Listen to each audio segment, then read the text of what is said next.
We're a group of guys. Bringing a girl along might be inconvenient. This time, I didn't want to have anything to do with Evelina, so I planned to draw a clear line and stay away from her. But the rest of the guys, who had never had a girlfriend, were strongly opposed. Why not? Evelina said she'd bring other girls along. We haven't dated anyone all through high school. If we meet someone suitable on this trip, wouldn't that solve a big problem for the rest of our lives? When you get to college, there will be plenty of chances to date. This graduation trip happens only once in a lifetime. What's more important, friends or girls? After some discussion, they decided that bringing girls along would reduce the chances of having spontaneous encounters on the road. So, they agreed not to invite Evelina. I thought, they haven't tasted the bitterness of love yet. They're still too naive. I just smiled and didn't say anything. I figured that, with Evelina's proud personality, she would definitely not want anything to do with us after being turned down. But to my surprise, Evelina called me directly. Let's make a bet. If you lose, you have to let me join the graduation trip. I frowned. I really didn't want to have any contact with her in this life. Sensing my silence, she chuckled and taunted, "What, afraid you'll lose? The choice of the challenge is yours. Just don't cry when you lose. You're the one who'll be crying." The next day, I was asked to meet her at the mall. Evelina was already there waiting for me. She was, just as I remembered, beautiful and graceful. She stood there, and passers-by couldn't help but steal glances at her. I was drawn to a poster nearby that read "Couples Kissing Contest," and I fell into deep thought. The rules were simple. The couple who kissed the longest would win. I thought, couple? What kind of couple are we? But Evelina didn't seem to mind and walked right in.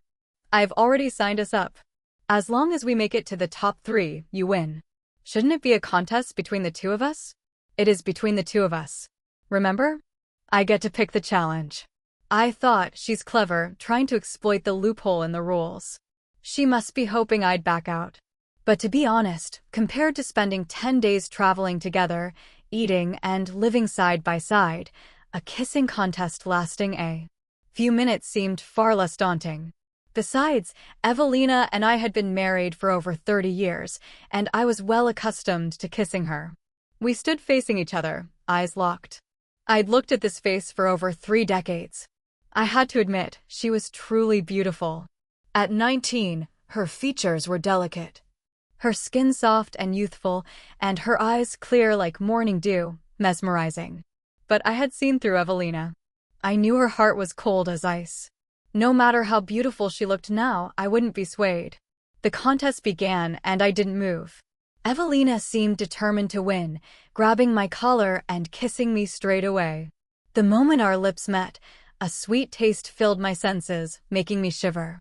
Evelina was so forward, taking advantage of the moment. To pry my lips apart, her soft tongue teasing mine. Startled by her boldness, I instinctively wanted to pull away. But Evelina's hand brushed against my earlobe, sending a wave of tingling numbness through me, making it hard to resist. In the brief moments we broke for air, I could clearly see the meaningful gleam in Evelina's eyes. Memories of my past life came rushing back. Evelina was the top student and the school beauty, with countless admirers lining up to give her love letters. And I, too, would try to impress her by making a 3-point shot whenever she passed by the basketball court. However, Evelina turned down all the boys' advances. She seemed more interested in those who didn't show much enthusiasm for her. I realized that this time, my aloofness had triggered Evelina's desire to conquer. Evelina seemed fully invested, her grip on my clothes tightening. Feeling a slight pain on my lips, I snapped back to full clarity. Oh, I knew this was just one of her tricks to make me relent. In the next second, I pushed her away. Evelina looked at me in shock, almost in disbelief. She probably never expected someone to refuse to get close to her. I said flatly I lost. Evelina quickly recovered, flashing me a smile. "Then I'm looking forward to our first trip together." I turned and walked away, not wanting to stay with her any longer. But I couldn't ignore the lingering sweetness of Evelina's taste on my lips. I couldn't forget her sweet taste.